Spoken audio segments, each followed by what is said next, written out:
শ্রদ্ধাভাজন সভাপতি,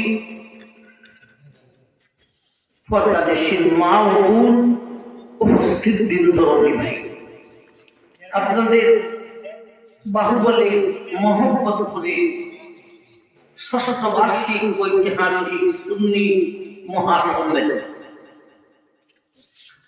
আমি একটা আয়াত পড়ছি। فَرَأَيْتَ مَنْ فِي السَّمَاوَاتِ وَمَنْ فِي الْأَرْضِ ثُمَّ نُفِخَ فِيهِ أُخْرَى فَإِذَا هُمْ قِيَامٌ يَنظُرُونَ। ইসলামে যখন দ্বিতীয়বার উঠিবে, সমস্ত মানুষ কবর জগৎ থেকে ওইটা হাসরের মাঠের দিকে রওনা হবে। কিভাবে উঠবে?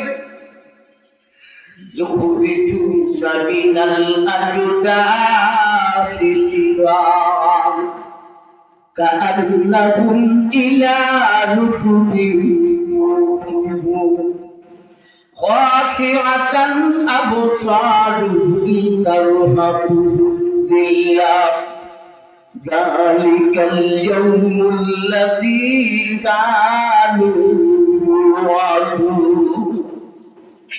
সমস্ত মানুষ উলঙ্গ ফুলঙ্গ হইয়া যাবে।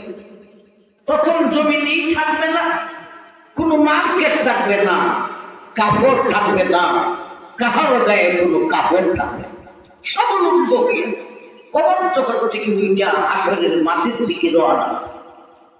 আম্মা আয়েশা রাদিয়াল্লাহু তাআলা আনহা নবী থেকে এই ওয়াজ করলেন। আম্মা প্রশ্ন করলেন, আল্লাহর রাসূল সবাই উলঙ্গ হইয়া যাইব, তাইলে কি আমি আবু বকরের কন্যা আয়েশা সিদ্দিকার কি সেই অবস্থায় হবে? এই বলে কি খাতুনে জান্নাত সাইয়্যিদা শাবাব আহলিল জান্নাহ হাসান ও হুসাইনের মাতা খাতুনে জান্নাতের কি সেই অবস্থা হবে নাকি? লোকজনকে আমাদেরকে দেখবে না, আমাদের কি লজ্জা শরম থাকবে না?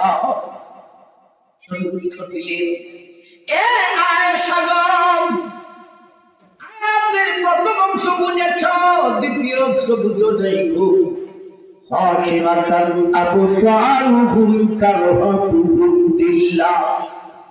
সমস্ত নবী রাসূল, সমস্ত মুসলমান, সমস্ত বিমান, সমস্ত নারী, সমস্ত পুরুষ সব যদি উলঙ্গ হইয়া উঠিব, তুমি আয়েশারও সেই অবস্থা হইব। এমনকি আমার কলিজার টুকরা খাতুনে জান্নাতের সেই অবস্থা হইব। কিন্তু সেই দিন মানুষের দুইটা কথা ছাড়া কোনো কথাই স্মরণ থাকবে না। একটা কথা হলো আমি না দৌড়াইয়া হাসরের মাঠে যাইতাম, আর একটা কথা হলো খাশিআতান আবসারুহুম, আল্লাহ তাআলার ভয়, আল্লাহ তাআলার ভয়ে তাদের চক্ষুগুলি ভীত সন্ত্রস্ত হইয়া যাইব। লোকজন তোমাকে আর ফাতেমাকে দেখবে দূরের কথা, কিন্তু এটা কথা ছাড়া কোনো কথাই স্মরণ থাকবে না। তুমি কোন দিকে গেলে গো? তুমি জান্নাত কোন দিকে গেলা গো? কেউ স্মরণ থাকবে না। এমনকি ও আয়েশা গো, সেই দিন তুমি আয়েশার অন্তরে আল্লাহ তাআলার প্রতি এত ভয় হইল, তোমার গায়ে কাপড় আছে না নাই, তোমার স্মরণ থাকবে না।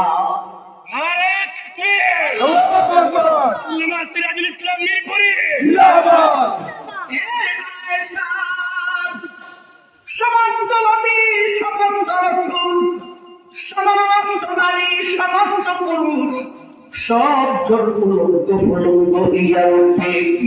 কিন্তু একজন ব্যক্তি আছে গো, নবীজি নিজের কথা বলেন, সেই ব্যক্তি হলো আয়েশা গো, তোমার স্বামী। উম্মতে মুহাম্মাদিয়া নবী, সমস্ত নবীর নবী, সমস্ত রাসূলের রাসূল, আমি আল্লাহর হাবিবকে উলঙ্গ করে উঠাইবেন না গো। আমি আল্লাহর হাবিবকে জান্নাতি দুইটি কাপড় পরিধান করাইয়া উঠাইবে।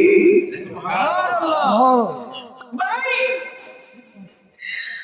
ওয়াজ হুজুর করতেছেন, এটাই বিয়াদবি হুজুররা রাইখা মাইক ধরছি। ওয়াজ করতাম না। 11 দলীয় জোট হইছে, 12 ফেব্রুয়ারি ইলেকশন হয়েছে, ভোট দিতেন আপনারা। নবীগঞ্জ বাহুগঞ্জবাসী একটা মার্কা, রিস্কা মার্কা, এই রিস্কা মার্কায় ভোট দিতেন। ভাই কথা কইল, এটা কইলে খেতে কইলে ওয়াবি আসুনি, ওয়াবি সুন্নি কিচ্ছু বুঝি না। আমাদের আকীদাগত সামান্য একটু সমস্যা হইলেও রাষ্ট্র পরিচালনার বেলায় ওয়াবি সুন্নির মধ্যে রাষ্ট্র পরিচালনার বেলায় আল্লাহর যত বিধান আছে, নবীর যত তরিকা আছে, আমাদের মধ্যে একটা মশালার মধ্যে একটা মতামত নেই।